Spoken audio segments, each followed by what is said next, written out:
El pasado domingo 28 de julio hubo elecciones presidenciales en Venezuela. Hubo 10 candidatos, pero 2 fueron los que disputaron verdaderamente la contienda. Se trata de Nicolás Maduro, del Partido Socialista Unificado de Venezuela, y el bloque que lo conformaba, otros partidos aliados, y Edmundo González, de otra coalición opositora encabezada, digamos en términos reales, por María Corina Machado. Desde entonces hay tensión, como ha ocurrido en otros ciclos electorales allá en Venezuela, con supuestamente una declaratoria de triunfo para Nicolás Maduro del Consejo Nacional Electoral, pero con una falta de transparencia en la publicación de las actas de escrutinio. Pero más allá de solamente de las elecciones, ¿qué es lo que está pasando? ¿Qué es el chavismo actualmente? ¿Es un gobierno todavía progresista, de izquierda? ¿Qué otras opciones políticas hay en Venezuela? Para hablar de todo esto le agradecemos enormemente al maestro y profesor Andrés Antillano, que nos tome esta llamada. Andrés Antillano es psicólogo social de profesión, también tiene estudios de posgrado en criminología, tanto en la Universidad de Barcelona como de Middlesex, allá en el Reino Unido, y en términos de su actividad y su militancia política ha estado en organizaciones de base, también en algún periodo acompañó al chavismo en la etapa como más radical, y actualmente en este coyuntura electoral formó parte de la colectiva La Otra Campaña, en la que se distanciaban de ambos bloques, tanto el de derecha como el del chavismo. Andrés Santillano, muy buenas tardes, te saluda Rubén Martín. Hola Rubén, buenas tardes a la audiencia, muy agradecido por la invitación. Al contrario, Andrés, tenemos mucho interés en conversar contigo porque, bueno, de algunas entrevistas que tuvimos oportunidad de ver, que tuviste, entre otros con Luis Bonilla Medina, nos parecía muy interesante esta postura que compartimos, de que más allá de que quienes desde la derecha señalan que el chavismo es una dictadura autocrática, incluso la vinculan con el narcotráfico y se apoyan en Estados Unidos, y desde el otro lado dicen que la derecha pues lo que quiere es el intervencionismo de Estados Unidos, pareciera que no hay margen en estos dos bloques, y tú lo que entendemos es que explicas que sí. No sé si podemos partir primero del resultado, que es cuál es la información reciente de las elecciones del 28 de julio, y después un análisis más profundo, Andrés. Sí, bueno, en primer lugar, para hablar del resultado, la dificultad de inicio es que no hay resultados conocidos y publicados. El Consejo Nacional Electoral, que es la máxima instancia, el máximo tribunal electoral del país, publicó, digamos, con 6 horas de diferencia, un plazo absolutamente anómalo para otras citas electorales, con 6 horas más de 6 horas de diferencia después del cierre de las mesas, anunció el presidente del CNE un resultado que no pudo verificarse con resultados desglosados por estados, por municipios, por centros electorales y por mesa. Por lo tanto, es un resultado que no es verificable, que no se hicieron las verificaciones que la ley posteriores que la ley establece. Por lo tanto, es un resultado que no está fundamentado en datos que puedan ser contestables, verificables y que además han sido respondidos, han sido cuestionados por distintos actores, no solamente de la oposición, sino actores independientes que fueron invitados como observadores para el proceso electoral. Entonces los resultados son resultados que no son posibles de verificar, por lo tanto no hay certeza, ya 15 días después de las elecciones, no hay certeza de qué fue lo que pasó.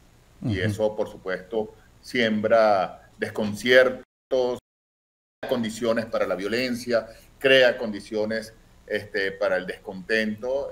En ese sentido, distintas organizaciones de izquierdas y progresistas hemos exigido que se auditen los resultados como establece la ley, como siempre fue. Además, debemos ahí decir que más allá de que la oposición siempre, con mucha frecuencia, anunció sin ningún tipo de fundamento fraude, el sistema electoral venezolano tiene elementos, digamos, de protección. Los resultados fueron de lado como las fases de verificación y como el desglose por centros y por mesas. Entonces, lo que nosotros pedimos en este caso con distintas organizaciones progresistas y avanzadas es que, como está previsto en la ley, se publiquen los resultados y se verifiquen los resultados y que en este sentido, en el marco constitucional, se resuelvan, se diriman los distintos litigios que están considerados. Esta demanda ha sido olímpicamente ignorada, desconocida por el Consejo Nacional Electoral, por el gobierno nacional, por quien se dice ganador, que es el presidente Maduro, y por el Tribunal Supremo de Justicia, los tres poderes controlados por el mismo partido. Andrés Santillano, te escuchaba en la anterior entrevista, en esa entrevista que refiero con Luis Medina, que Luis Bonilla, correcto, que decías que de acuerdo a tu propia experiencia en ciertos barrios que tenían una tendencia de votar al chavismo, ese domingo 28 de julio reportaban más bien que había ganado el candidato de Caracas, que sí parece ser que hubo la derrota de Nicolás Maduro. Sí, yo empezaría diciendo que como categoría de análisis que hay que diferenciar entre el chavismo y el madurismo. Chávez encarnó un proyecto popular no solamente por su contenido, sino por los sujetos que logró movilizar y que logró involucrar, que ha sido dejado de lado por las políticas de este gobierno. Y que esto se expresa en un cambio en las coordenadas, por ejemplo, en el apoyo electoral de este gobierno.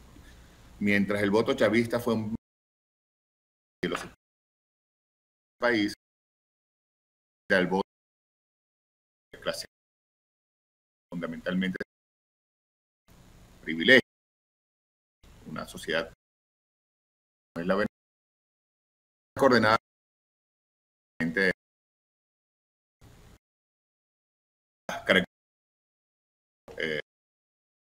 no reflejan la idiosincrasia del voto chavista. Ya los sectores populares se han venido perdiendo sistemáticamente desde las elecciones del 2015. Creo que hay una especie de punto de quiebre desde las elecciones parlamentarias del 2015, y esta fractura se ha acentuado y se acentúa dramáticamente en las últimas, en que información ha tenido acceso independiente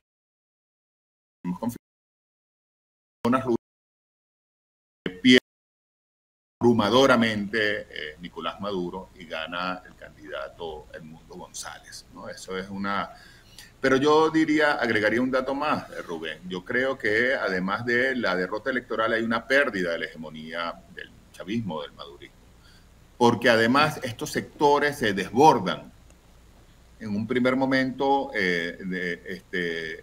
celebrando la victoria de Edmundo González, que distintos centros, ¿no? Entonces, porque es un sistema transparente, eso a los resultados en sus centros, y se desbordó la alegría y el festejo de los sectores populares en sectores que eran bastiones históricos del chavismo. La gente sabe cuando estos experiencias en los propios territorios que eran resultado por lo menos sospechosos, sino claramente espurios, salió a protestar. Es decir, que el chavismo, el madurismo ha perdido la capacidad no solo sectores, la dirección de la política. ¿Qué ocurre? El 8 contra el además, no es en Venezuela los pobres han sido los que sistemáticamente han defendido la república, claro, han defendido la democracia. Cuando derrocaron a Chávez en el 2000,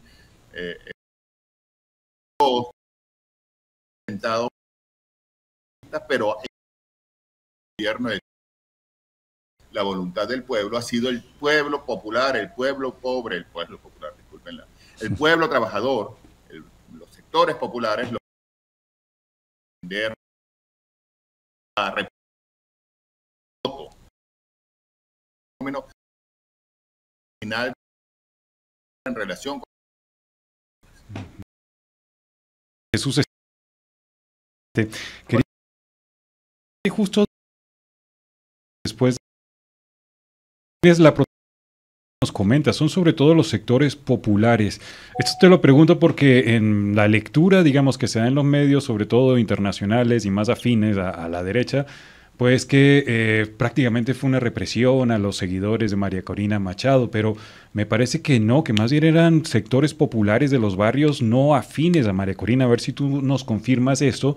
Y también preguntarte de la reacción del gobierno en contra de las personas que detuvieron en esas protestas, presentados prácticamente como fascistas, mercenarios, pagados, drogados, dijo incluso el presidente, que es una especie, me parece, de estigmatización que ya había recurrido justo hacia el año 2002, pero al contrario, digamos, esa era la estigmatización que se le ponía a las personas que salían a defender al chavismo.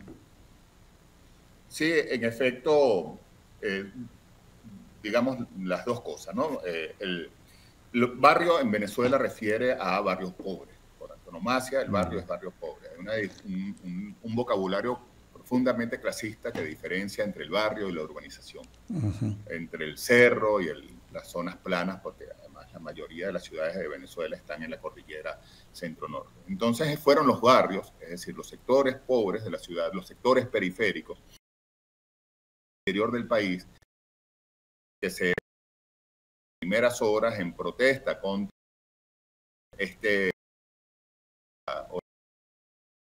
la 2000 contra Chávez, tal como en muchísimas ocasiones que ha sido puesta en peligro la democracia y la voluntad del pueblo. Fueron estos sectores los que se pronunciaron de manera pacífica inicialmente y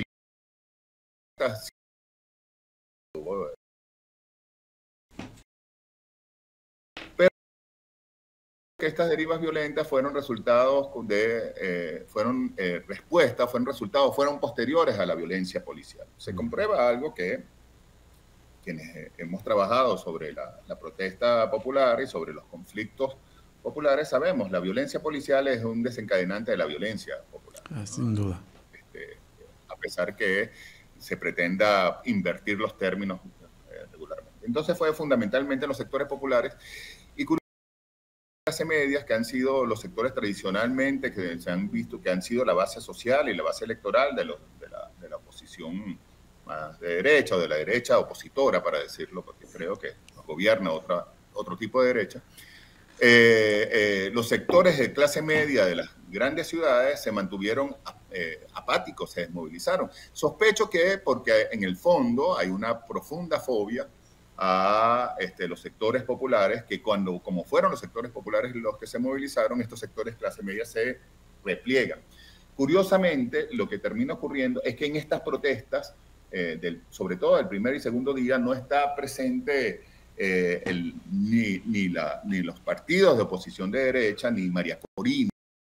Recorrí varios sectores populares y no está presente ni siquiera el apoyo a un candidato, sino dos cosas fundamentales.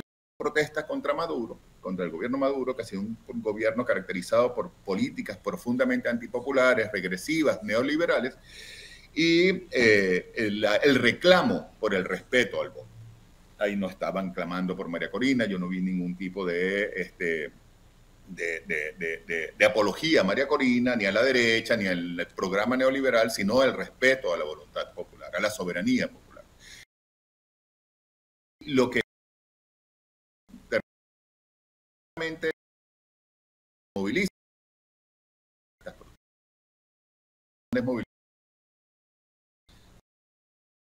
que su gobierno, seguridad militares denominan que son grupos vinculados con la policía, que tienen funciones de coacción, que son grupos que además ejercen gobernanza criminal. Mucha frecuencia. ¿Por qué desmovilizan a llamar asambleas, vigilias en los sectores? Son sectores ajenos a la dinámica popular, exacto, a la dinámica de los pobres, y logran desmovilizarla. Curiosamente, María Corina y la derecha desmovilizan las protestas populares que habían ocurrido o contribuyen a las movilizaciones protestas populares. La segunda parte de la pregunta, Alejandro, es, en efecto, el gobierno copia palabra por palabra la narrativa fóbica, la narrativa clasista, racista, que caracterizó el discurso de la derecha contra las movilizaciones populares del 2002 en adelante, que hablaban de las hordas chavistas, que eran gente que llegaban borrachas, intoxicadas, drogadas por dinero, como es el discurso ahora del gobierno, a protestar, que no tenían ningún tipo, porque eran pobres, brutazos, que tenían que ser manipulados, etcétera, etcétera. Esto es un poco el discurso que el gobierno replica, discursos que además de discursos profundamente fóbicos y clasistas y discursos que favorecen, que legitiman la violencia, que legitiman el genocidio, porque bueno, si son gente drogada, delincuentes, etcétera, nuevos, que no estaba en el 2002, que son migrantes retornados. Este discurso fóbico que compartimos con las clases medias de muchos países de la región, de los migrantes venezolanos pobres como delincuentes, etcétera, etcétera, ahora es copiado por el gobierno para alimentar esta narrativa fóbica que crea condiciones, y es muy peligroso, para la violencia generalizada de genocidio. Andrés, te quería tratar de subrayar lo siguiente. Decías, hay que distinguir entre chavismo y madurismo.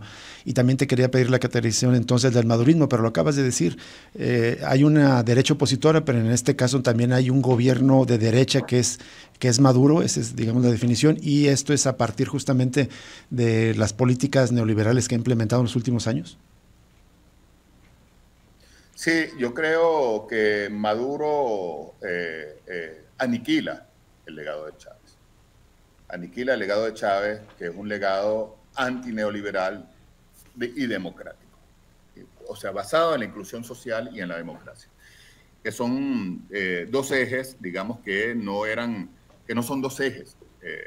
Son dos ejes que tienen relaciones indisolubles entre sí. Chávez decía una frase que a mí me parece... define muy bien, define su proyecto. Para salir de la pobreza hay que darle poder al pobre. Es decir, la única forma de enfrentar a la pobreza era dándole poder a los pobres. Y este poder es el poder del voto, es el poder de las instancias de participación, de la democracia participativa y protagónica, que fue uno de los pilares fundamentales de Chávez. Recuerda que Chávez llega al poder con una sola promesa, que es una constituyente. O sea, que significa ese la Constitución, sino cambiar la Constitución, la soberanía directa de la gente, lo que define el proyecto chavista. Que eso tuvo como consecuencia, por ejemplo, que Chávez fue innumerables veces a elecciones, más de 20 veces a elecciones, y siempre se respetaron los resultados, incluso cuando fueron adversos a Chávez. Recuerdo varias veces que se perdieron elecciones y Chávez era el primero en reconocerlo. Incluso hay un momento en que discuten alguna gente cercana a Chávez que la reforma reforma constitucional del año, creo que 2010, que la de Victoria era tan pequeña, Chávez usa una metáfora propia del béisbol, un podrido, un flycito, ¿no? Una jugada de azar. La victoria fue tan pequeña que él prefirió convertirla en una derrota, reconocer que fue una derrota, aunque era una victoria. Porque Chávez entendía que la única forma de transformar la realidad, de sacar a los pobres de la pobreza, era que los pobres tuvieran poder, y eso significaba reconocer la importancia de su palabra, su voluntad y su voto. Y eso lo distingue radicalmente del proyecto madurista, que el proyecto madurista es un proyecto que ha traicionado a la democracia y ha traicionado a los pobres. Si no hay derechos políticos, no hay derechos sociales. Los derechos políticos es el derecho a tener derechos. Es decir, la posibilidad que los pobres, que los sectores populares, que el pueblo sancione, que el pueblo respalde o le dé o castigue a sus gobernantes, eso es esencial para... Hay algo, yo que vengo de la vieja izquierda, que siempre pensaba, esgrimíamos que para tener democracia política, la democracia política era falsa porque había necesidad de democracia social primero y que por lo tanto vivíamos una democracia burguesa. Chávez lo invirtió. Chávez decía, para tener democracia social hay que tener democracia política, hay que ampliar la democracia política. Por eso es el proyecto original de la constituyente, por eso es el proyecto de la democracia participativa y protagónica. Si no hay democracia política, no hay posibilidad de transformar la realidad. Y eso es un elemento importante en un balance de la izquierda, que a veces hemos tenido la tentación de endosar, a veces por razones tácticas, a veces por ingenuidad o a veces por renuncia al pensamiento crítico, proyectos autoritarios. El autoritarismo siempre es antipopular, porque supone, porque permite a las élites en el poder, que siempre terminan reproduciendo relaciones de clase, imponerse sobre los subalternos, que son los pobres. Entonces Chávez convirtió esto en una divisa central que este gobierno ha traicionado al conculcar la democracia. La democracia es una condición para la transformación social. Sin lugar a dudas. Andrés, te quiero proponer algo. La verdad es que evidentemente nos quedamos a medias con las preguntas, con los temas que queremos profundizar contigo, pero lamentablemente se nos agota el tiempo de la radio y más bien la propuesta es, fuera del aire por supuesto, ponernos de acuerdo contigo a ver si podemos continuar esta charla la siguiente semana para profundizar sobre estos asuntos tan importantes. Muchísimas gracias, Andrés, por esta charla y gracias por aceptar la continuación de la charla la siguiente semana y te agradecemos enormemente, te mandamos un abrazo. Nos vamos a una pausa y regresamos para cerrar Cosa Pública 2.0 aquí en Radio Universidad de Guadalajara.